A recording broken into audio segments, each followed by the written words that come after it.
Team Kejriwal ने PM प्रधानमंत्री और बीजेपी के अध्यक्ष नितिन गडकरी के घर का घेराव करने का फैसला किया, लेकिन इस दौरान किरण बेदी जो कि एक अहम मेंबर हैं वो वहां नहीं पहुंची। क्यों नहीं पहुंची, हमारे साथ बात करने के लिए मौजूद हैं। ये दो दृष्टिकोण थे। एक दृष्टिकोण था कि दोनों पार्टीज के खिलाफ करा जाए, क्योंकि दूसरी पार्टी के खिलाफ भी एलिगेशंस उसमें आ रहे थे।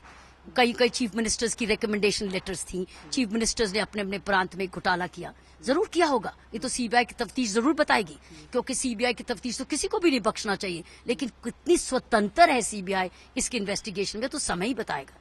लेकिन मेरा दृष्टिकोण यह था कि इस वक्त फोकस करने की जरूरत है।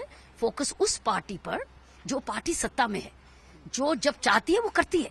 जब वो इलेक्शन जीतना चाहती है वाइस प्रेसिडेंट की तो वो जीतती है। जो वो प्रेसिडेंट साहब की इलेक्शन जीतना चाहती तो वो जीतती है।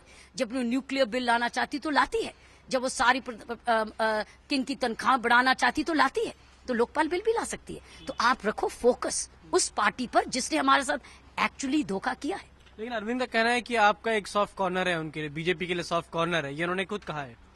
मेरा सॉफ्ट कॉर्नर नहीं है, मेरी एक स्वतंत्र आवाज जरूर है। अगर आप उस स्वतंत्र आवाज को सॉफ्ट कॉर्नर बोल दे तो ये आपका दृष्टिकोण है। मैं तो जो है सो है बोल रही हूँ, और मैं ये कह रही हूँ कि मकसद एंड में क्या है। मकसद ये है कानून। कानून कौन लाएगी? जो पार्टी इन पावर है, बीजेपी तो नहीं लाएगी, लेकिन बीजेपी राज्यसभा में ला सकती है, क्योंकि राज्यसभा में बीजेपी, मैंने खुद अपने कानों से सुना, लेफ्ट पार्टीज और बीजेपी ये राज्यसभा में उस दिन ला रही थी सीबीआई की इंडिपेंडेंस, जो अमेंडमेंट पास नहीं होने दी गई।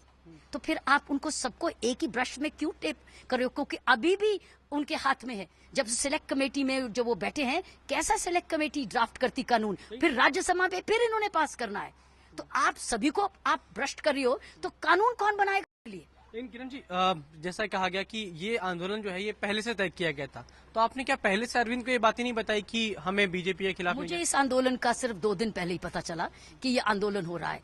जैसे मुझे मैसेज मिला कि आंदोलन हो रहा है, तो मैंने तुरंत इनको मैसेज दिया कि अगर आप गडकरी साहब के पास भी जा रहे हैं तो मेरा दृष्टिकोण अलग है, क्षमा करना, लेकिन आपका पूरा अधिकार है जाने का। मैं उसकी बड़ा सम्मान करती हूँ, मैं इज्जत करती हूँ। प्राइम मिनिस्टर के साथ के खिलाफ सिर्फ जाओगे, मैं आपके साथ शामिल हूँ, लेकिन अगर इस मूवमेंट को दोनों को शामिल करोगे तो फिर मेरा है, मुझे इंक्लूड मत करना। क्या लगता है कि जिस तरह से आपको शामिल नहीं हुई, तो अब ये बातें हैं कि अब 2 फाड़ हो गए हैं, एक अरविंद हो गए अलग और आप अलग हो गए।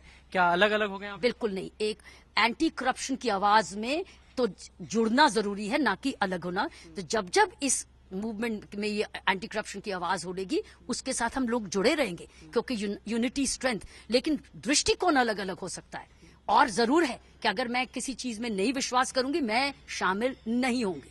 जिस चीज में मैं विश्वास करूंगी मैं शामिल होंगी। जिस चीज में मेरी तन मन नहीं है, मैं नहीं जाऊंगी। लेकिन अरविंद का कहना है कि आपको बहुत जल्दी रियलाइज हुआ है कि बीजेपी भी उतनी ही करप्ट है। ऐसा अरविंद का कहना है कि बीजेपी के बारे में जो आपका सॉफ्ट कॉर्नर है उसके बारे में आप बहुत जल्दी इसको फील करेंगे कि आप गलत थी।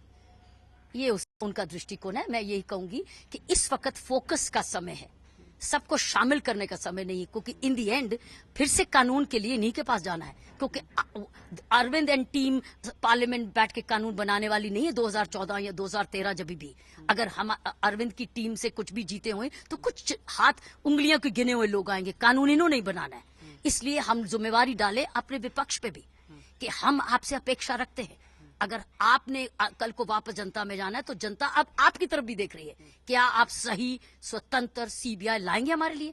ऐसा कानून लाएंगे? हम उनके ऊपर एक बल्कि जिम्मेवारी डाल रहे हैं, ना कि इनको जोड़ रहे हैं। क्या आने वाले दिनों में जब आंदोलन होगा और अरविंद अपना स्टैंड इसी तरह बनाए रखते हैं, वो कहते हैं कि सभी पार्टी एक जैसी है, तो क्या लगता है आप उनके साथ रहेंगी? या जो भी मूवमेंट का मैसेज आएगा, आंदोलन की आवाज होगी, अगर मेरा दृष्टिकोण उससे मिलेगा तो मैं जाऊंगी, दृष्टिकोण नहीं मिलेगा तो मैं नहीं जाऊंगी।